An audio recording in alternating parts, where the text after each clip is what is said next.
Hello and welcome. This is Heidi Kraus, and you are watching Scientific Today.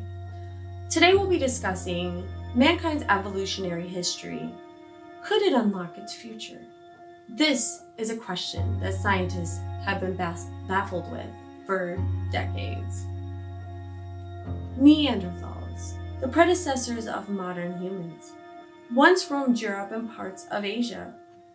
They lived in social groups, could speak, had ritualistic burials. Then, mysteriously, these human-like creatures died off. Now, over 40,000 years later, scientists have decided to bring them back via the art of cloning.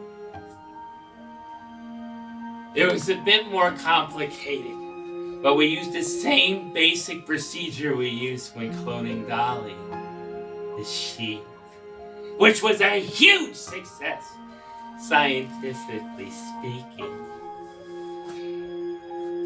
The most difficult part was sequencing the Neanderthal genome, or the stuff that makes up the cell. Essentially, we gathered bits and pieces of DNA from various specimens of Neanderthal remains. It was a slow, painstaking process to piece together all the parts of the puzzle, but we did it.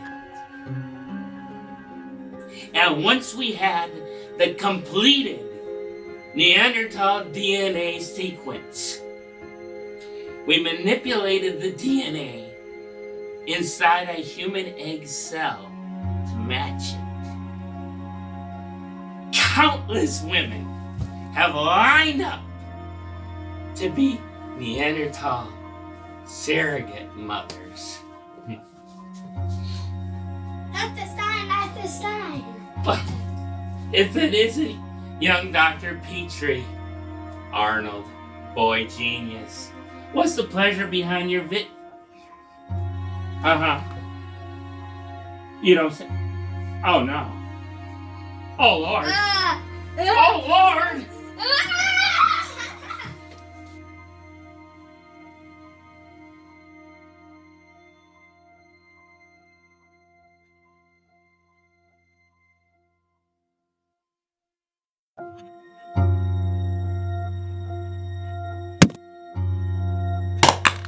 Adam's existence has been kept secret by the scientific community until now, fearing the public's reaction. I can't believe I'm the first woman to give birth to the new generation of Neanderthals. What was the process like? Was it different than a regular pregnancy? Not really. It was basically like in vitro fertilization for me.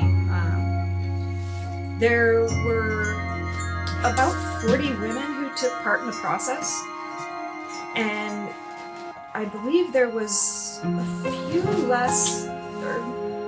few more than 400 Neanderthal embryos created. It took a few implantations, but we got it. It worked. I mean, just look. He's beautiful. He is amazing. What happened to all the other embryos? As far as I know, they were all implanted. There were a lot of miscarriages. It was pretty heartbreaking. But these women are so brave.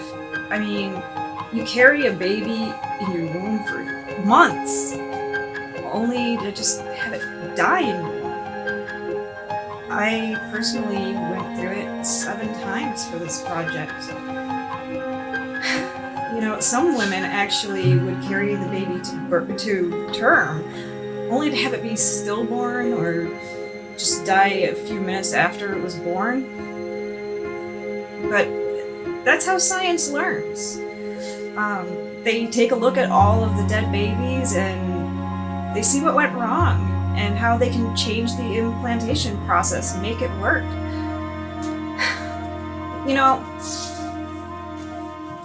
if I'm honest, there was a toll on me. Adam was really hard on my uterus, so he's the only child I'll ever have. But it was all worth it. That sounds so difficult. What made you want to take part in this project? You had to have a very strong belief in what you were trying to do to go through all this pain. Absolutely. We're going to take everything that we found out about the way Neanderthals fight diseases, and we're going to be able to cure diseases in people today. I mean, this project could save millions of lives. And just think about how we could evolve our society. Adam could teach children to understand the nature of humanity. I mean, how far have humans developed mentally? What is the difference between humans and animals? We could learn. Well said. How do you think that Adam is different from other modern children? Well, he's not really as different as you might think.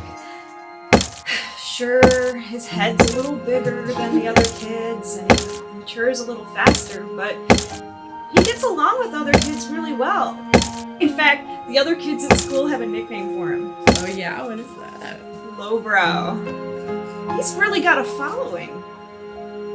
I heard that Adam spent some time in the hospital recently. How is he doing from a medical point of view? He's doing great. Once in a while, he has to go to the hospital because he caught a cold or the flu.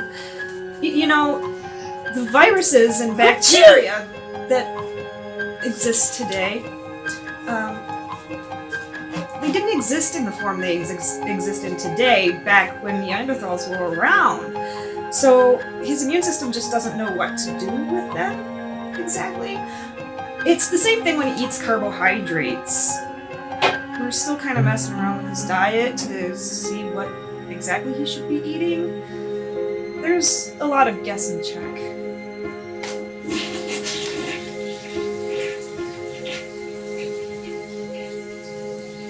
What are the chances that he'll have a normal childhood? How will he be when he's 40 years old? Well, it's all up in the air. There's a lot of things that we just don't know because he's the first of his kind. Some of the scientists think that with the way he's aging, he's not even going to make it to 40 years old. But I hope he does. In fact, I hope that he goes to college and he gets married and he has kids of his own.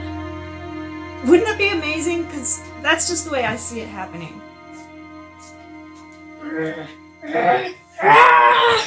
Wait, Hey kid! Hey kid, get off me! Adam! Hey, help me! Adam! Hey, get this Adam! The world will never be the same. Perhaps Adam could teach us to be just a little bit more human.